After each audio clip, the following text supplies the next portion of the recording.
Namaku Bayu, seorang mahasiswa jurusan antropologi di sebuah universitas negeri di Yogyakarta. Tugas akhirnya membuatku harus meneliti kepercayaan lokal tentang kematian dan roh halus di pelosok Jawa Tengah. Dosen pembimbingku menyarankan sebuah desa yang tidak tercantum dalam peta Google, bahkan tidak punya sinyal.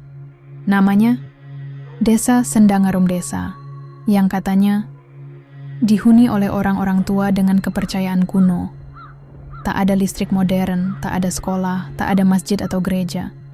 Tapi ada satu hal yang selalu dibicarakan dengan bisik-bisik. Pulung. Kenapa semua orang begitu ketakutan mendengar kata itu? Aku pikir ini akan jadi penelitian biasa.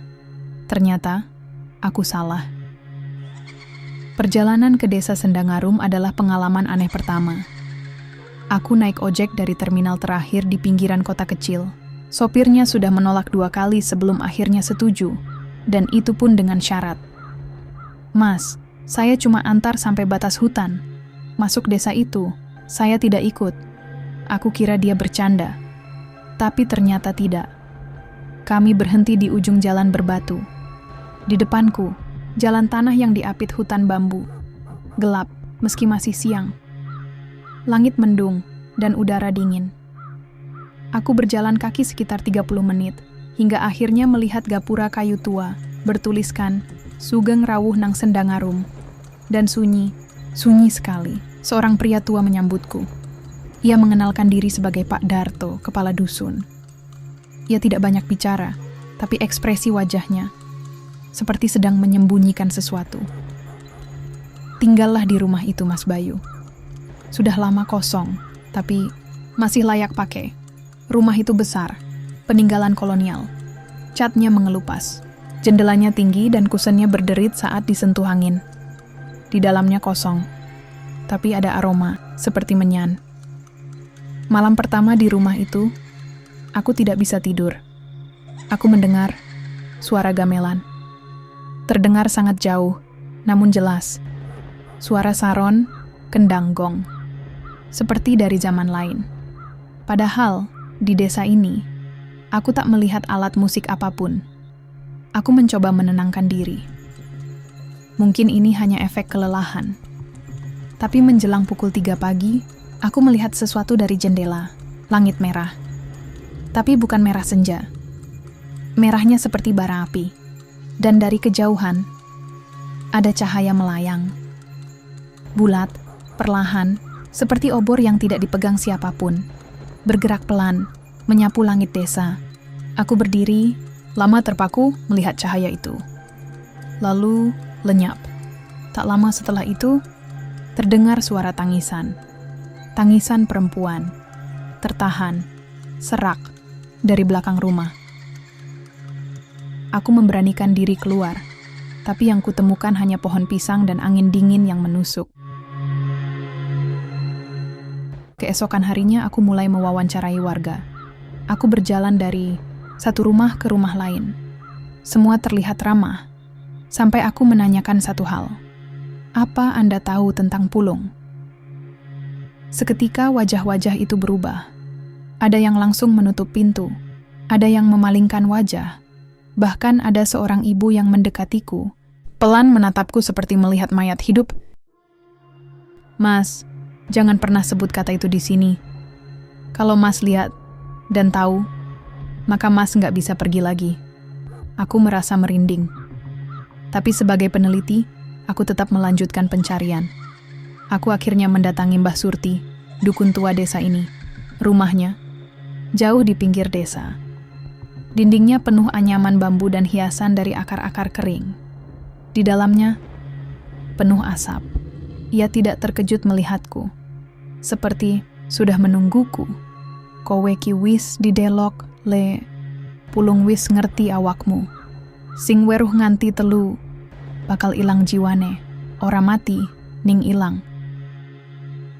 Aku menelan ludah. Apa itu Pulung, Mbah? Ia mengambil kendi kecil dan menaburkan abu di lantai, membentuk lingkaran. Lalu dia berkata, Pulung iku cahya sakan dhuwur, cahya sing enggoleki tumbal. Ora kabeh sing weruh bakal dicekel, tapi nek awakmu cocok, bakal dijupuk. Dan katanya, jika aku melihat Pulung untuk kedua kalinya, aku harus bersiap.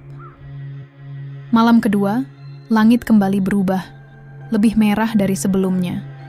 Dan Pulung muncul lagi, lebih dekat, lebih nyata. Cahayanya membakar mataku, tapi aku tak bisa memalingkan wajah. Seperti ditarik. Di saat bersamaan, tubuhku mulai menggigil, tanganku mati rasa. Nafasku tercekat dan aku pingsan. Dalam mimpiku, aku berdiri di antara ratusan wajah warga desa. Mereka semua menatapku. Diam, tidak berkedip. Dan di tengah mereka, ada aku. Tapi bukan aku. Matanya kosong, senyumnya dingin. Lalu terdengar bisikan. Sekali lagi Bayu. Sekali lagi kau melihat Pulung, maka kau tidak akan kembali. Aku terbangun di lantai kamar. Badanku dingin. Jantungku masih berdetak cepat. Aku tak tahu berapa lama aku tak sadarkan diri. Tapi saat aku membuka mata, langit sudah abu-abu. Aku bergegas ke rumah Mbah Surti. Aku butuh penjelasan. Aku ingin tahu apa yang sebenarnya terjadi padaku. Rumah Mbah Surti penuh asap kemenyan. Dia sudah duduk di tikar, matanya tertutup, seolah tahu aku akan datang. Wis telung dina cah iki dilirik Pulung. Aku terpaku. 3 hari? Rohmu wis ditandai. Le, tinggal siji maneh. Pulung bakal njupuk awakmu. Aku menatap wajahnya. Keriput kering tapi sorot matanya. Tajam, seperti menembus dadaku. Nek pancen pengin slamet, awakmu kudu nindakake upacara panyuwunan. Tapi, bakal ono tumbale. Siji kudu ilang, supaya siji bisa bali. Malam itu, aku tidak tidur. Kepalaku penuh suara. Bisikan.